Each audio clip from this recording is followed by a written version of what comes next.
विस्तृत प्रेरक कहानी है जिसमें संघर्ष, दृढ़ संकल्प और सफलता का गहरा संदेश है। कारीगर और नदी का पुल। बहुत समय पहले एक खूबसूरत घाटी थी जिसे एक उफनती हुई तेज नदी दो हिस्सों में बांटती थी। इस नदी को पार करना बहुत मुश्किल था, खासकर बरसात के मौसम में। घाटी के लोग लंबे समय से एक मजबूत पुल चाहते थे। राज्य के राजा ने घोषणा की कि जो भी सबसे मजबूत और स्थायी पुल बनाएगा उसे महान सम्मान और पुरस्कार दिया जाएगा। कई बड़े बड़े इंजीनियर और आर्किटेक्ट आए, लेकिन नदी का बहाव इतना तेज था कि उन्होंने हार मान ली। तभी एक साधारण लेकिन अत्यंत कुशल कारीगर जिसका नाम मेघदूत था, राजा के पास आया। मेघदूत के पास कोई बड़ी उपाधि नहीं थी, लेकिन उसके हाथ में अद्भुत कला थी और उसके मन में अटूट संकल्प था। राजा ने संदेह से पूछा, तुम जहां बड़े बड़े इंजीनियर हार मान चुके हैं, तुम क्या कर पाओगे? मेघदूत ने विनम्रता से उत्तर दिया, महाराज, मैं केवल अपनी कला और दृढ़ संकल्प के साथ काम करूंगा। मैं पुल को नदी के प्रवाह के खिलाफ नहीं, बल्कि प्रवाह के साथ तालमेल बिठाकर बनाऊंगा। संघर्ष और चुनौती, द स्ट्रगल। मेघदूत ने काम शुरू किया। उसने महीनों तक नदी के स्वभाव का अध्ययन किया, उसका वेग, उसके भंवर और वो किस तरह चट्टानों से टकराती है। जब वो पुल की नींव रखने लगा तो सबसे बड़ी चुनौती सामने आई। हर बार जब वो कोई पत्थर रखता तो नदी का तेज बहाव उसे बहा ले जाता। गांव के लोग उसका मजाक उड़ाते थे। देखो, ये मूर्ख नदी से लड़ रहा है, ये पुल कभी नहीं बनेगा, यह केवल अपना समय बर्बाद कर रहा है। मेघदूत के शिष्य भी निराश होने लगे।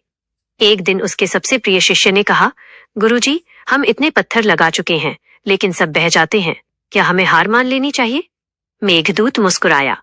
उसने नदी में हाथ डाला और कहा, हार मानना उस समस्या को स्वीकार करना है जिसे तुम बदल सकते हो। ये पत्थर बह रहे हैं, लेकिन हम सीख रहे हैं कि ये किस दिशा में बहते हैं। हर असफल कोशिश हमें बताती है कि हमें अगली बार क्या नहीं करना है। उसने पत्थरों को लगाने के तरीके को बदल दिया।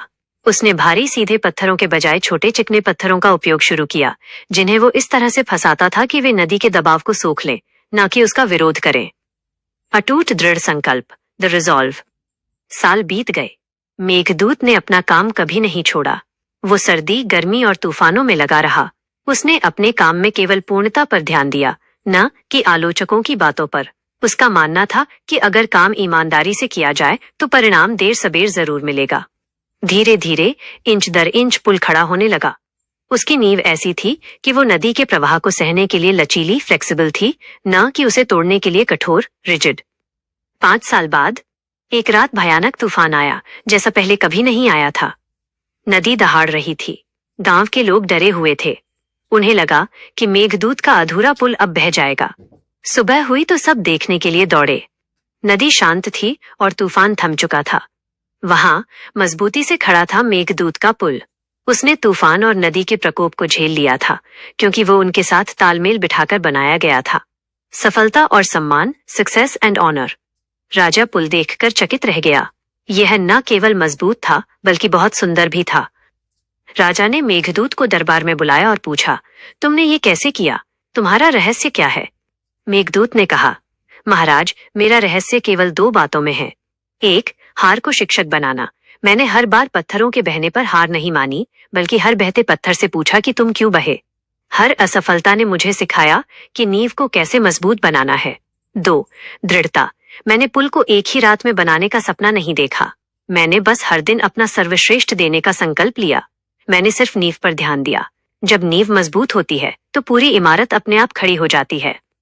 मेघदूत को महान सम्मान मिला, लेकिन सबसे बड़ा सम्मान यह था कि उसका पुल आने वाली पीढ़ियों के लिए उम्मीद और एकता का प्रतीक बन गया।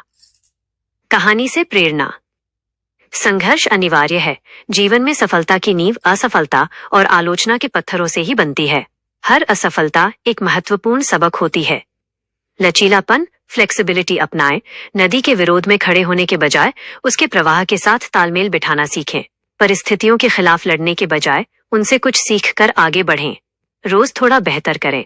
बड़े लक्ष्य को एक ही बार में हासिल करने की चिंता न करें। बस हर दिन अपना 100% दें। अगर नींव मजबूत होगी तो परिणाम निश्चित रूप से शानदार होगा।